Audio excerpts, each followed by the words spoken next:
Where did the universities come from? All different sources.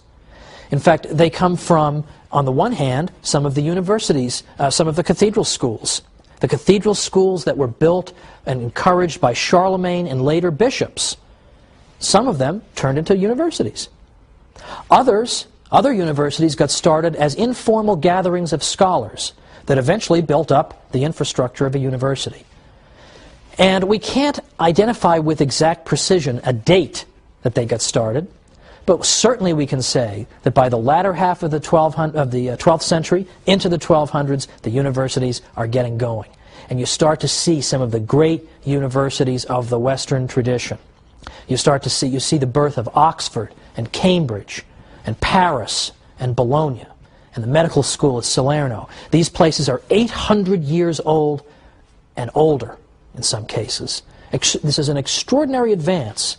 And what institution made it possible? Not simply the Catholic Church, but specifically the papacy. Henri Daniel Rops was a French historian in the 20th century who said, thanks to the repeated intervention of the papacy, higher education was enabled to extend its boundaries. The Church, in fact, was the matrix that produced the university, the nest whence it took flight. The popes, for example, chartered more universities than anybody else in Europe. But they did more than that. They didn't just establish universities. They fostered and protected them. They extended all kinds of benefits to universities that made it possible for them to function and survive and indeed to flourish.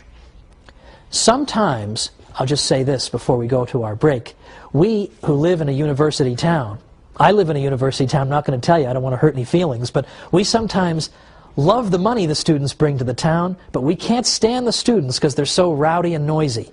That happened in the Middle Ages too, and the popes protected the students from sometimes the abuse of the townsmen.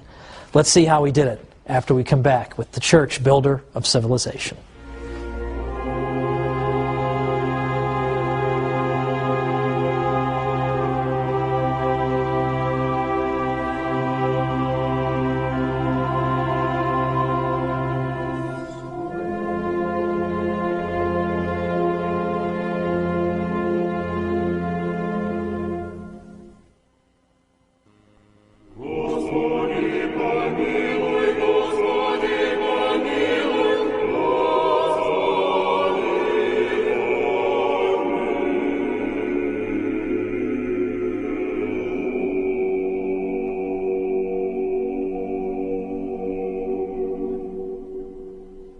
Welcome back to the Catholic Church, builder of civilization. I'm Thomas Woods.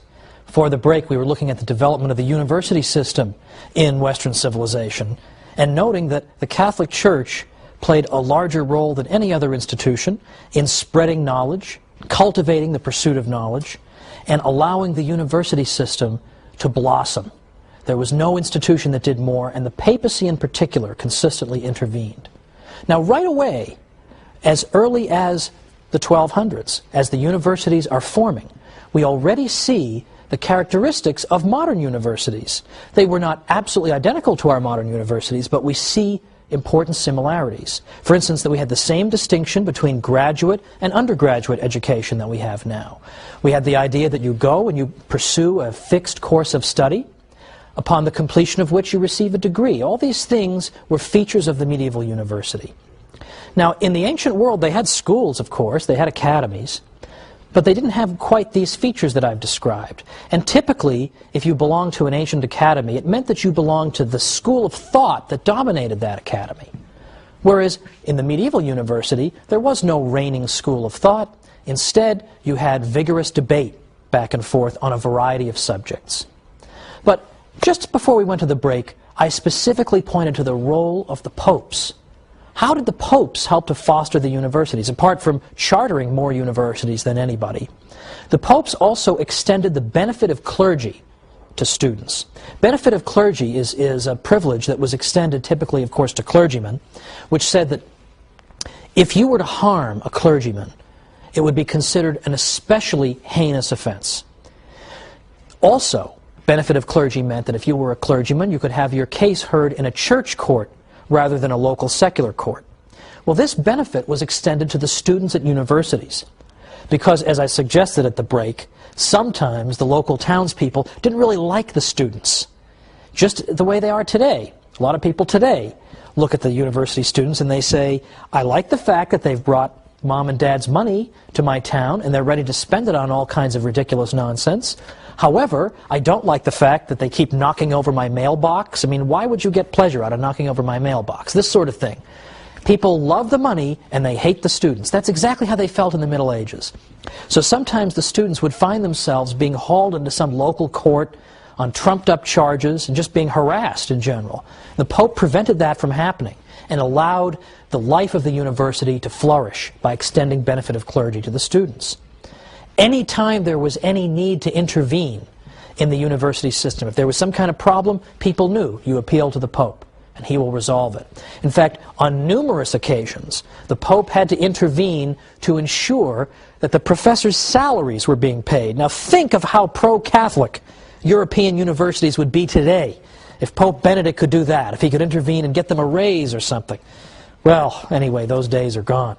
However, it is important to recognize that among the universities that were chartered by the Pope, there was something called, in Latin, and I'm using the church pronunciation, ius ubique docendi, which literally means the right of teaching everywhere.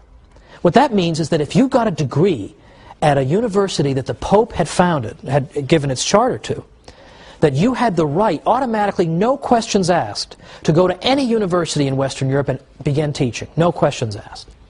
So that begins to foster the idea of an international scholarly community, because somebody coming from this university can just go and teach over at this one. And we begin to get fruitful intellectual exchange. Now, some people, I'm sure, have a sort of caricatured view of what intellectual life must have been like in a medieval university because, for instance, it's sometimes said that, oh, of course we had universities, but the professors had to toe the line, right? They had to say whatever the bishop wanted them to say, or the Pope, or they were always hemmed in and they couldn't just say what they wanted to say. That is so false that it would take forever to refute it. To the contrary, as any impartial historian of the universities will tell you, to the contrary, the intellectual life of these universities was very vigorous and robust. There was hardly any question that was not rigorously debated at the medieval university. Now, it's true, there were broad theological limits within which this debate took place, but within those limits, it was open season for various questions being debated. I mean, arguably, there was more rigorous debate in medieval universities than there are when we see in universities today. I mean, in universities today, we all know you have to walk on eggshells, you're not allowed to say certain things, or you're not allowed to defend certain types of people or defend the Catholic Church. We all know that. You didn't have that in the medieval university. You had rigorous, vigorous debate going on back and forth. In fact, what you would see in the afternoons after the professors would give their morning lectures was that a professor would get up before the entire assembled university community and he would do something called determine a question. That is to say, some controversial question would be debated by skilled debaters on both sides of that matter. And they would both make the strongest cases they could for their own positions. And then it would be up to the professor to step forward and synthesize everything that had just been heard and put it all together and resolve it, come to a solution on the basis of this rigorous debate. That was called determining a question, and that took place in the afternoons. Now, I would like to see a modern university try something like that, but you won't see it because the professors are all tenured and they want to just sit in their offices and type entries on their blogs, so they're not going to want to do that. But that was what the university system was like, and if you wanted to get a degree in a medieval university, you had to do that too. You as a student had to stand up there in front of the whole university community and determine a question. That's hard. That's difficult. Now consider also that we can see the debating nature of our Western civilization. We can see it evident in the writings of this time, the writings of the early centuries of the university. Take, for example, the great St. Thomas Aquinas, who is admired by all civilized people everywhere, in effect. Look at St.